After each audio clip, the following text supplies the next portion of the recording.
Good evening po sa inyong lahat. Tayo ay nakakakalahati na ng buwan ng Enero. How time flies so fast, no? January 16 na ho ngayon. Half of the month. And since half of the month pa rin, first month of the year, so nasa bagong taon mood pa rin tayo. So ano pa bang mga gusto nating mangyari ngayong bagong taon?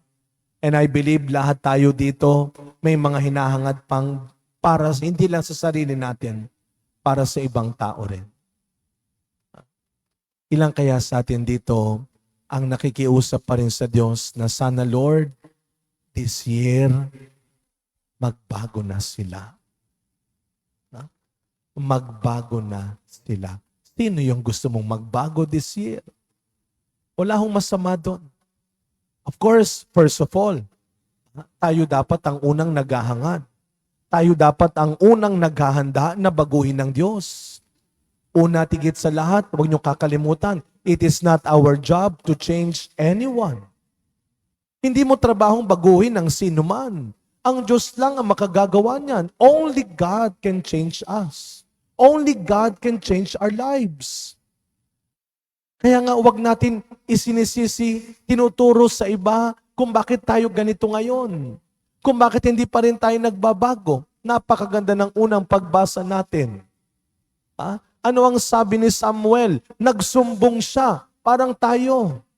Siguro marami tayong matagal na itinitiis, matagal nang dinadalangin, matagal nang pinapakiusap sa Diyos, Lord, please naman, baguhin mo ng asawa ko.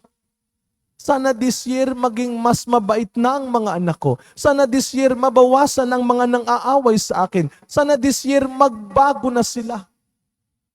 Alam mo ninyo si Samuel, nagsumbong din sa Panginoon. Lord, alam mo ba ang gusto ng mga Israelita? Bigyan sila ng bagong hari. Anong sabi ng Panginoon kay Samuel? Hayaan mo.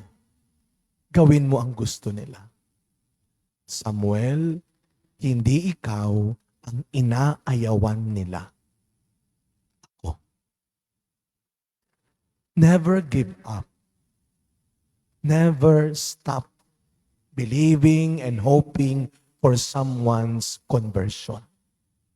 Huwag kayong titigil. Huwag kayong magsasawa. At pag sa tingin ninyo hindi sila nagbabago, baka naman kasi akala mo ikaw ang magbabago sa kanila. Hindi. Ang Diyos.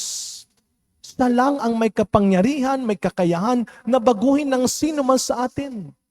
At ano ang ating papel? Yung tulad ng 4 na katao sa ebanghelyo natin ngayon. Alam niyo po, ang kaligtasan, salvation, is not just our own work. Hindi lang ito personal. It can be communal. Ito ay maaaring gawin din sa tulong ng ating pamayanan, sa tulong ng mga tao sa paligid natin. Kaya nga, napakaganda ng pinakita ng Panginoon nang makita niya ang pananalig ng 4. Kasi nga, paralitiko, di ba? May kulang, may hindi kaya. Pag sinabing paralyzed, hindi makakilos. Walang lakas. At marami tayong mga kakilalang ganyan.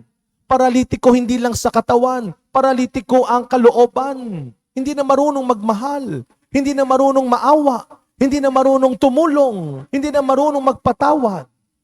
Paralitiko ang isipan, hindi na marunong mag-isip ng matuwid, ng tama, ng totoo. At sila ay kailangan din nating tulungan. Maging katulad tayo ng 4.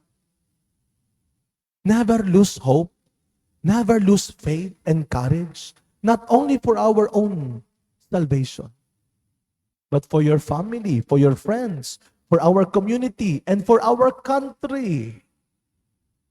Madalas maririnig na natin yan, wala na, Father. Wala nang pag-asa ang bansa natin. Wala nang mababago. Wala nang pag-asa ang pamilyang ito. Wala nang mangyayari sa lugar natin.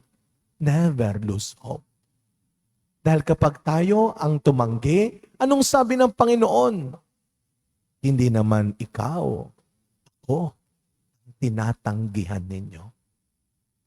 Araw-araw, kapag hindi tayo naniniwala na pwede pa rin tayong magbago at maging mabuting tao, hindi ang nanay mo, ang asawa mo, ang kapatid mo, ang kaibigan mong matagal nang nagdadasal ng pagbabago mo ang tinatanggihan mo.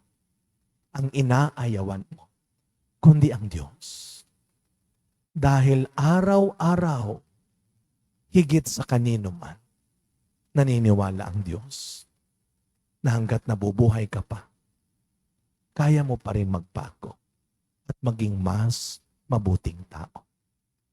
Kaya sa pagpapatuloy na misa natin mga kapatid, ngayong bagong taon, hilingin natin sa Panginoon na sana dagdagan pa niya ang lakas ng loob natin, dagdagan pa niya ang pasensya natin. Una para sa sarili natin. Hindi ho kalabisan, kakulangan natin kapag inisip din natin ang sarili natin. God calls us to become selfless, not selfish. Huwag kang madamot sa sarili mo.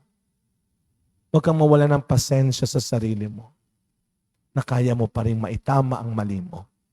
At this year, dagdagan mo pa ang oras para umunawa, tumulong, magmanasakit sa mga alam mong kailangan ng tulong mo.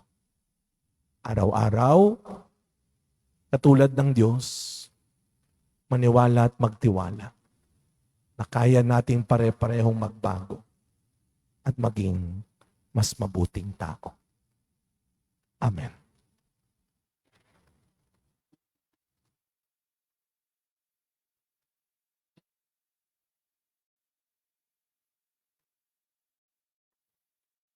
Puno ng tiwala tulad ng